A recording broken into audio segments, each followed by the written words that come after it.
காமிக்கிறது வந்து கருவாடு தான். இது இறால் கருவாடு. நம்ம இந்த சைஸ் இறால் வந்து நார்மலாகவே நம்ம வந்து இறாலாக கொடுத்தாலே 600 700 கொடுப்போம். கருவாடு 600 கொடுக்குறோம். இந்த கருவாடு 300 கொடுக்கலாம். இது ஒரு பாறை. இது வந்து பார்த்தீங்கன்னா சூப்பராக இருக்கும். இந்த மீன் வறுவலுக்கு நல்லா சூப்பராக இருக்கும். அதாவது கருவாடு மீன் கிடையாது, கருவாடு தான். பார்க்குறதுக்கு சுறா மாரி இருக்கும். சுறா கிடையாது, கட்டாளவான்னு சொல்லுவாங்க சைடில். இந்த பாறை வந்து கட்டா பாறை. இது 1 கிலோ வந்து 250 கொடுக்கலாம். அதுக்கப்புறம் நம்ம காமிக்கிறது பார்த்திங்கன்னா கீர்னா வாழை கிடையாதுங்க. இது வாழை மாரி உள்ள மீன் தான். இது வந்து 200 கிலோ கொடுக்கலாங்க நம்ம சப்ஸ்கிரைபருக்கு. அதுக்கப்புறம் நம்ம காமிக்கிறது தோவை. இதுவுமே 1 கிலோ நம்ம 200 கொடுத்துடலாம்.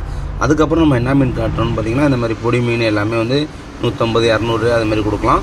இது வந்து நம்ம 1 கிலோ வந்து 400 கொடுக்க தான் முடியும். இந்த பாறை வந்து 1 கிலோ 200 கூட கொடுக்கலாம். நம்ம ஒன்றும் பிரச்சனை இல்லை, நம்ம சப்ஸ்கிரைபர் கொடுக்கலாம். இந்த வாழை வந்து நம்ம 300 தாங்க கொடுக்க முடியும். ஏன்னா வாழை வந்து ரேட்டு ஜாஸ்தியாக போய்ட்டுருக்கு. இந்த மாதிரி பேக்கிங் பண்ணி நீங்கள் எந்த ஊரில் கேட்டாலும் சரி நம்ம கொரியர் பண்ணி விட்டுறலாம், ஒன்றும் பிரச்சனை இல்லை. ஒரு பார்த்திங்கன்னா 1 கிலோ 500 கொடுக்கலாம்.